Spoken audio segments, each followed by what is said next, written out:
پرستار کشیک شب توی اورژانس هرمزگان یه دختر از دماونده داره با حوصله جای خراش زخم مردی رو که اهل گزده میبنده.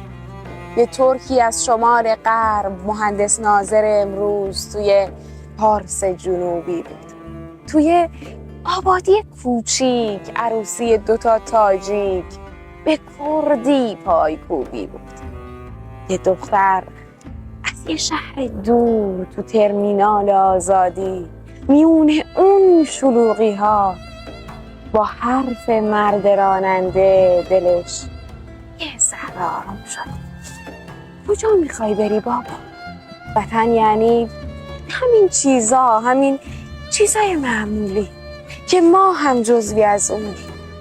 درست اغلب اوقات همش اندوه و اندوهه، ولی باز باش.